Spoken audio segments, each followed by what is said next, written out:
ભુજ નગરપાલિકાની કારોબારી સમિતિની બેઠક આજે નગર સેવા સદન ખાતે મળી હતી, જેમાં 13 કરોડના વિવિધ કામોના ટેન્ડર ખોલીને કામોને બહાલી આપવામાં આવી હતી।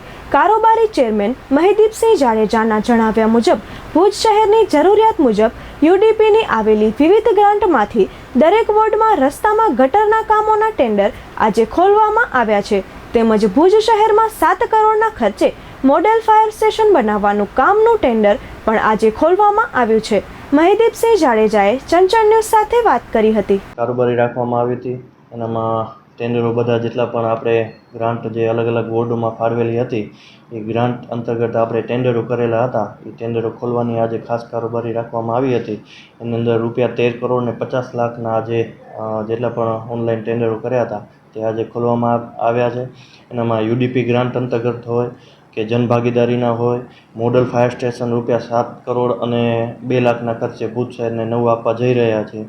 કમ્પાઉન્ડ વોલ બનાવવાની હોય કે પાણી માટેના અલગ આયોજન હોય કે ડ્રેનેજ માટેના અલગ આયોજન હોય, તમામ કામ મળીને ટોટલ 13 કરોડ ને 50 લાખ જેટલા કામોનું આજે ટેન્ડરિંગ ખોલી અને આગામી દિવસોની અંદર વર્ક ઓર્ડર આપી અને ભુજ શહેરની સુખાકારી માટે આપણે આપશું। એની અંદર વોર્ડ વાઇઝ બધાને યુડીપી અંતર્ગત જે કામો આપેલા હતા એની અંદર ટોટલ 4 પેકેજ હતા। એ કરોડ રૂપિયાના 4 પેકેજ હતા, એટલે 4 કરોડ રૂપિયા આપણે રસ્તા માટે જે ફાળવેલા હતા એના આજે આપણે ખોલ્યા છે। અને ખાસ કરીને મોડલ ફાયર સ્ટેશન જે છે રૂપિયા 7 કરોડ ને 2 લાખના ખર્ચે આગામી દિવસોની અંદર ભુજ શહેરની અંદર બનવા જશે।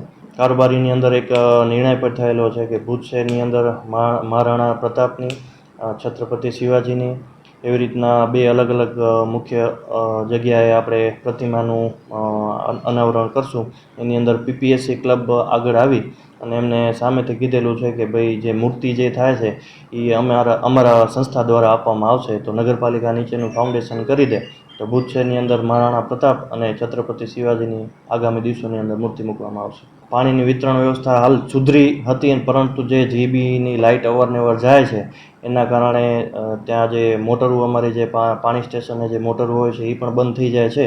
તો જો જીબી દ્વારા વ્યવસ્થિત વીજળી સપ્લાય કરવામાં આવે તો અમારી મોટર પણ બંધ ન થાય અને પાણી જે વિતરણ વ્યવસ્થા છે એની અંદર સુધારો લાવી શકીએ।